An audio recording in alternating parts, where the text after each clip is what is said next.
arinta batroolka seismic yaa la sameeyay data la aruuriyay dawladii tan ka horeysay yaa datadaas maxaan ku raahdaa company ku siisay companygii datadii uu hayaa datada maxaa lagu sameeyaa marka ilaa dalkii waxa la yiri potential waxa jiri kara oo suurtagal ah inuu dalka leeyahay shiidaan datadiina waa la hayaa datadii marka iska haynayna marka datadii ma haynayno datada waa inaan soo bandhigno oo la sahmiyo waxa datadu sheegayso inay sax tahay iyo in kale dadka qeylinaya marka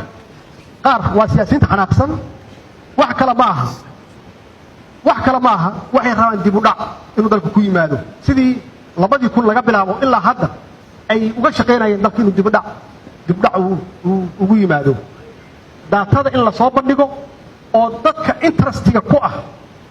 ama xiiseenaya inay arkaan datadii oo ay qaataan datadii ay baaraan haddaba waxaan idin sheegayaa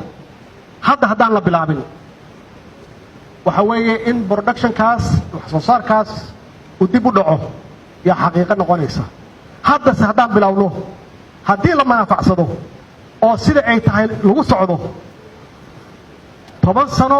yaa batrool soo bixi karaa hadduu dalkan batrool leeyahay marka 20 sano ma sugi karnaa marka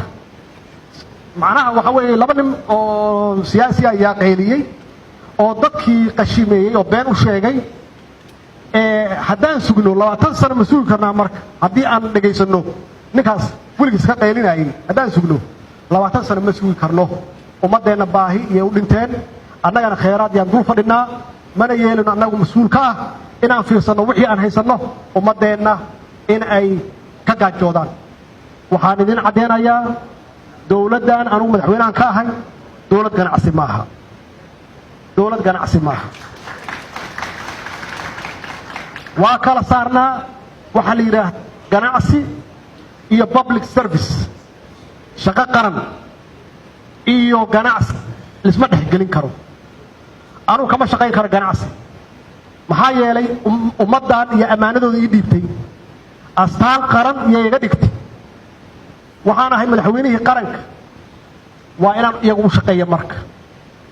waa inaan ka shaqeeyo waxa dadka u wanaagsan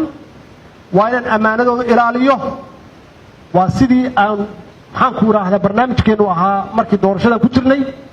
amaanada dadka Soomaaliyeed noo dhiibteen inaan u ilaalino cadaaladana u ilaalino batroolku waa saaf laba afliya waana ku nooleyn karaa waana ku dili karaa laakiin uma diyaarsanin waana dilaa ama dadka Soomaaliyeed hantidan ay leeyihiin oo Ilaahay uu siiyaa la dhaca oo dad ajnabi ah dhacayo oo laga cili kari doon bari ama annaga dhaxdeena isku dirireen salaan hadan soo qaado dalkani qawaaniintii batroolka uu lahaay oo isku jira waa package hal qaanuun ma aha dalkan wali ma laha batroolka si gaar ah loo cashuuraa nidaamkiisa cashuurta ma lihin batroolka si gaar ah loo ilaaliyaa bee'ada looga ilaaliyaa inuu baabi'iyo qaanuunkii bee'ada ilaalinaya ma lihin batroolka hay-adow leeyahay oo maxaan ku rahaa regulatory kuwa batroolka regulatory waxa loo yiraahdo agency ma lihin company soo dawladdu ay leedahay oo kambaniyada kala la macaamilo ayuu batroolku u baahan yahay ma lihin heshiis dalkan maadaama uu federal yahay heshiisuu u baahan yahay dadka Soomaaliyeed iyo dulmaha dadka Soomaaliyeed heshiisuu u baahan yahay qeexaya deegaanka batroolka laga soo saarayo maxaa xuquuq oo gaar ah u leeyahay dawlad goboleedku maxaa xuquuq ah ay leedahay dadka Soomaaliyeed ee kale ee meesha wax laga soo saaro aan ahayn maxaa xuquuq ay ku leeyihiin ilaa hantida waa hanti Soomaaliyeed dawladda dhexe maxay leedahay waxaasoo dhan weli ma kala cadda soo marka inaan isku dirno isku khilaafno oo ku kala qaybsano soo keenay